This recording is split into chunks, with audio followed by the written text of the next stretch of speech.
So it's been quite a while since I last made and uploaded a video, and yes, for context, I am doing a masters in MVLSI and IC, and I have just finished my first semester this first week of December. So yes, things were way too hectic for me to even think about making a video. So yes, the purpose of making this video is just that it is just a personal reminder for me as of what I learned in this semester. And just to make it short, I'll just describe it like just in small bits so that the video does not go too long, because there were a lot of things which I learned not only in academic side but also non-academic. So I'll go straight to the academic part. Now for context, I am securing an 8.2 CGPA this semester, which is not that great, which I know, but it happens to be the above average CGPA in VLSI. Why that so? Because yes, things were way too hard and courses were way too hectic. So yes, it was not humanly possible to for everyone to excel the way they desire to. But yes, there are people who have done very well. They have scored 9 plus CGPA, and that's great, that's amazing, and they did the hard work which was required. And yes, others, we all could not match up that level, but nonetheless it's still a decent grade. 8.2, 8 plus is still a decent grade. And I'll say that considering how the mean scores are, I think even a 7.5 plus CGPA is a decent grade. Okay, let's leave the CGPA talk and let's get straight to the talk of the video. Also, I'm interested in analog profiles, so my motive mainly was to learn things which are oriented towards analog domain. So just for context, in MTech, VLSI and IISC were required to do 12 courses, out of which 6 are compulsory, and it's just the basic norm that people take 5 core courses in first semester just be done with them, and thus the things are way too hectic. So yes, I did act like a sheep, but yeah, that's the way things are. So let's go to the first subject or course which I took, which is analog VLSI. Now, when I say this, I mean this that if you have mastered the gate gate analog electronic syllabus, it is the bare minimum to excel in this course. Like whatever, just summarize the entire gate analog electron syllabus. That is just like the,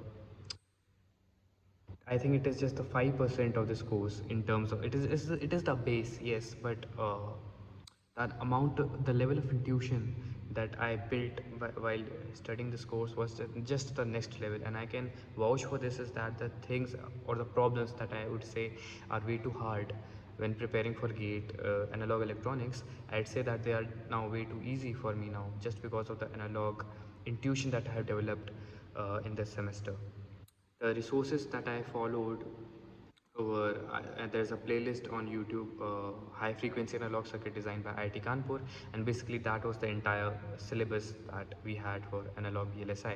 So if you're curious, I'm not listing out the topics, you can just check out that playlist and you will find out what it was all about. And yes, we followed, not we in general, but I followed, and I find it to be applicable, that design of CMOS electronics, or design of CMOS analog circuits by Behzad Razavi. I found that to be very much useful for this course. So yes, if you're interested, you can refer to that course. The lab, we had lab assignments and we had theory assignments, and they were equally very much hard. And yes, I was introduced to cadence by the lab assignments, and they were of the level that if you do them properly, you can actually put them in your CV. Like we had towards the end of the lab assignments, we had folded cascode op-amp design and telescopic cascode op-amp design. Then we had design of a two-stage op-amp. So yeah, these are fantastic projects to put in your CV, and they will also like really hammer down your basics. So the theory assignments and lab assignments were great to actually level you up. But the problem was that since we were, not only me but we all were dealing with 5 courses, so it was not really possible to really master the subject fully. And yes, the exams, mid-semester exams and all also were equally, and exams were also very hard, I'd say. But yes, after all, the learning was there, and actually, I stayed back this winter vacation, IC itself, so that I could actually master that course properly. And so I was studying that course along with I was studying a bit about nonlinear optics, because my MTech project happens to be on nonlinear optics. Why is that so? I won't elaborate right now, but yes, it just happens to be that I'm doing a project on non-linear optics. So yes, I was studying that in my winter. So yes, that's one thing which I learned, which I did not pick up as a course, is about optics and non-linear optics. And again, I'm planning to take that course as course similar to a course for non-linear optics in my second semester, so that it helps me with my MTech project. Coming to the second course, I took digital VLSI, and again, if you want to know what it was all about, you can just refer to Professor Janki Raman's playlist on digital IC design. It is available on YouTube, and basically that was all that which what our course was about. And we also followed digital system design book by Wester Harris. So yeah, the content again here was huge. Initially, the course felt easy because it was related to gate digital syllabus, but then when the things amped up, and the thing is that it's kind of a necessary evil, you know. Like the course has to be this much hectic and brutal, because if you are not covering that much of content in the first semester itself, because MTech is already small, it's of 4 semesters, and by your end of second semester you're already trying for placement. So you actually need to go through that process in first semester, I believe. Only then you will be have that entire exposure as of what things are all about. And even after this brutally hectic and strenuous course, we were told that it is just like the scratch, or it's just the tip of the iceberg of what digital system or digital IC design is all about, and which is very much true. Again, we had a lab also in this, like we had to make a project on 8-bit multiplier, in which up to the standard cells we had to make them by hand on cadence. We had to arrange the circuit, characterize them, make the layout. So it was quite challenging, especially when the system level increased. For example, when we had to design an adder, which was, if I recall it correctly, it was a 16-bit adder. So the making the layout of that was hellish, you know.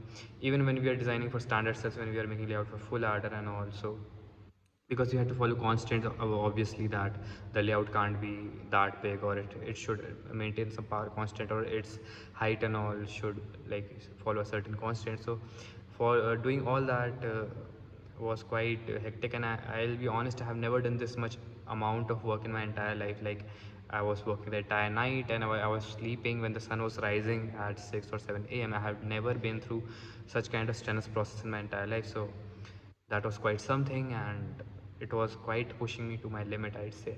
But yes, the learning was there, and it exposed me what all this digitalized design is all about.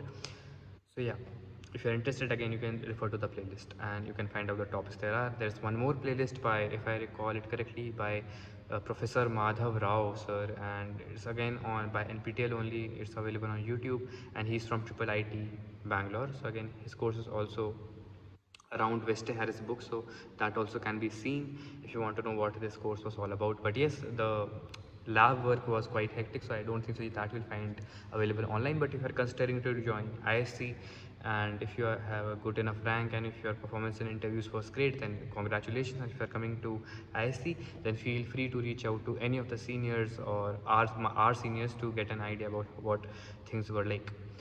Coming to the third course, it was basics of semiconductor devices and technology. With that's what the T is standing for. Okay, whatever. But yeah, so in BSDT, it was basically gate electronic devices and circuit syllabus, but it was on a deeper depth. Basically, it was all about that whatever equations which I studied, what were the fundamental approximations there, and if those approximations are removed, then how would things be like. That's the basic gist, and it's not doing justice to this course, because this course was brutally hard in terms of grading, and most of my batchmates actually, and even I, suffered in our CGPA because of this course, because the grading was basically binary. So if you are not correct, you are not getting any partial marking, nothing, you are getting straight zero. But yes, the learning was there. I learned many interesting things. For example, one thing which stood out to me was this concept of poly depletion and metal contact resistance, all that. And yeah, if I think about it, like where that N comes from, like if you recall, there's a diode current equation, and in which we define an ideality factor N, or you define it by that efficiency sign, whatever I use in. So that n comes from the generation recombination process that happens in the space charge region. So there were certain interesting things which I learned, but again the course was mathematically very rigorous, and there were other also interesting things which I learned, like in terms of crystal systems, where we studied some crystal theory. We studied about constant energy surfaces. So all that was very much interesting. And books, I don't think so that you will find an exact playlist for this available online, but you can again follow a playlist on YouTube by Sanjeev Sambandhan sir. He's from IISc only, and he has his playlist on basics of semiconductor devices. But the course which we were doing was a bit more harder than that. The content was less, but it was way more harder.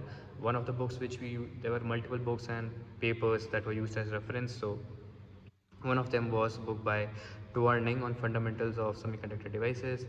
And there are many things that we actually learned in this course, and the video will just go way too long if I just start to list everything out. Actually, that applies on every course which I took. So yeah, I think this just is good enough. Then the fourth course that I did was about microelectronics lab. So this course was basically about how electronic devices are modeled on software in the so this course was basically learning about that software, which is 10 chorus. I hope that I'm pronouncing that right, but basically in short form is TCAD. So I basically learned how to model devices on TCAD. This course was basically chill, and I just got a hang of how devices are modeled. And again, if I did not have support of my batchmates, going through this course would have been way too brutal, because there were 5 courses to manage. So yes, I did take help of my batchmates also to learn things in this and to help me with my assignments. So yeah, kudos to my batchmates.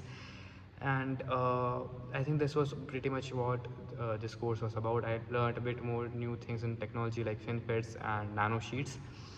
So yeah, I think that's pretty much what it's about. And yes, I learned a bit about fabrication also, like what are the steps there, and how a practical diode and practical MOSFETs you look like. Like we have trench gate isolation and all in these devices, and I'm forgetting the name, but we have shallow trench isolation in these devices. So one thing which might be obvious to the people is that the devices are not in reality how they look in the book. They are quite different from that, and even structurally there are many other components also in picture. Like for example, one is halo implant, which you will also learn in digital VLSI. So yeah, so I think I have talked about 4 courses which I took. Yes, and the last course, which actually was the bane of everyone in VLSI, whose grades fell, was Fundamentals of Nanoelectronics, because it was all about quantum physics. And I really need to elaborate that why people could not do in this course. Like quantum physics is not everyone's cup of tea, and especially when you have 4 other heavy courses to deal with. So yeah, it was about how quantum physics comes into picture in electronics. So we had to first do the basics of quantum physics, like Ket-Bra notation, Hamiltonian, the Heisenberg's equation, then the standard cases which basically everyone studies, particle in a box, parabolic potential, and ladder operators, then momentum operators, then hydrogen atom, then electron in a solid, and how all these equations come by in quantum way. So yeah, it was but yeah, course was hectic. But again, if you're interested in that, that's great, that's amazing, and you can study this course more seriously and more rigorously, and you can follow it up with other courses also in IISc in future semesters, like quantum physics 1, quantum physics 2.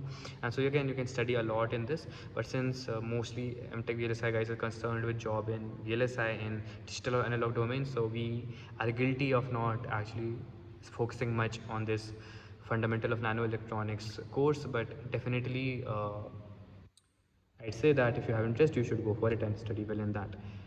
And I'll be honest, I have wasted a lot of time this first semester, and I did not do the level of hard work which I could have had done, and that is a regret which I carry, because I know the amount of seriousness which I had for gate preparation, that was clearly not there in my first semester.